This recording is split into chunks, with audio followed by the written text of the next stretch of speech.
nggak juara ya? Ya, nggak apa-apa juara, yang penting pernah ngalahin kan di final kan. Kita saling mengalahkan.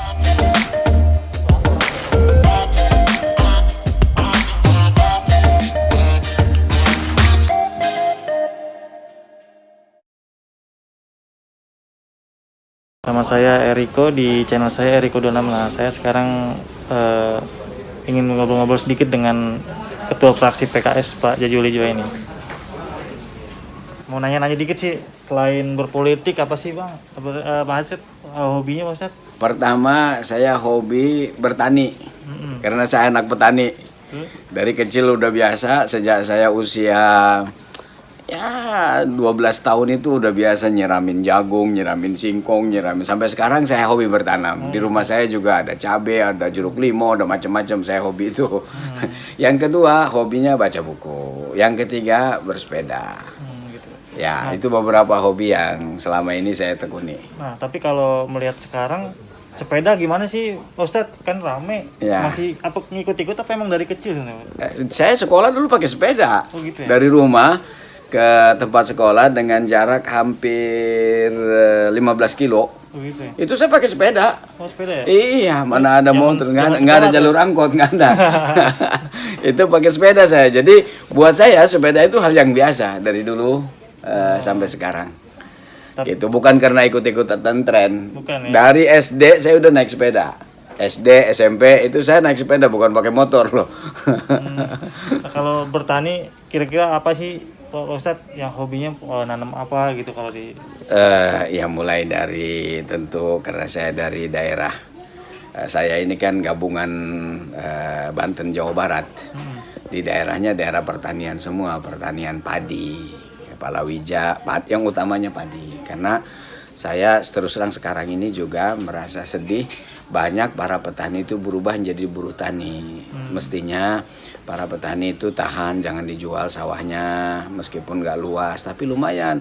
Orang mungkin kalau cari lauk harus belanja, tapi kalau kita punya sawah minimal makannya berasnya sudah ada duluan gitu. Makanya jangan dijual sawahnya. Kalau kita nggak bisa tanamin padi, ya tanamin yang lain supaya menghasilkan produktivitasnya jadi bagus, supaya kita mandiri.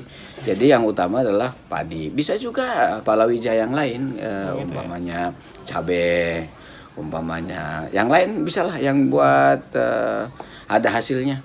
Nah, berarti dalam mampu menekuni tanaman atau hobi sekarang dipilih lagi jadi ketua fraksi. Sebenarnya apa sih yang membuat PKS sendiri memilih meneruskan jadi ketua fraksi, apa sih? Saya kalau itu tidak tahu alasannya, tetapi saya sebagai prajurit itu selalu ditugaskan dimanapun siap. Diberi amanah saya laksanakan sesuai dengan kemampuan. Ketika amanah itu ditarik juga saya biasa. Sebagai prajurit itu harus selalu siap. Dikasih tugas siap, nggak dikasih tugas siap. Itu aja. Nah, kalau pendidikan sendiri terakhir di mana sih kuliah sebenarnya? Saya pendidikan terakhir S3-nya di UNJ, Universitas Negeri Jakarta, ambil manajemen sumber daya manusia. Jadi kalau sekarang ditugasi jadi ketua fraksi yang mengelola sumber daya manusia yang ada lah, kita maksimalkan sesuai dengan teori-teori yang ada. Mungkin terakhir nih Pak Ustadz, sebagai PKS sendiri sampai sekarang kan mungkin dia tidak ingin bergabung dengan pemerintah, mungkin terakhir nih politik. Sebenarnya kenapa sih dari PKS sendiri gitu? Kalau yang lain kan kayaknya sepertinya cari aman atau bergabung gitu.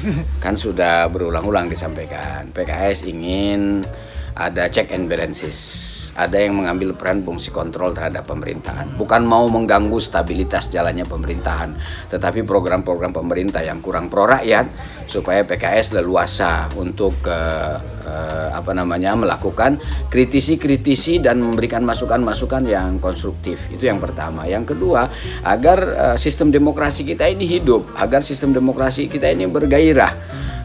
Kemudian juga yang ketiga, memberikan pembelajaran politik. Meskipun kita itu tidak bersama kabinet di pemerintahan Pak Jokowi periode yang kedua dan periode yang pertama ini, bukan berarti kita tidak bertanggung jawab terhadap pembangunan bangsa dan negara ini. PKS juga ada yang jadi gubernur kadernya, ada yang jadi bupati, ada yang jadi wali kota, begitu. Jadi dalam konteks membangun bangsa dan negara, ya kita sama-sama, tapi dalam konteks mengelola pemerintahan di pusat ini memang PKS tidak masuk ke dalam kabinet karena ingin melakukan peran-peran tadi di atas.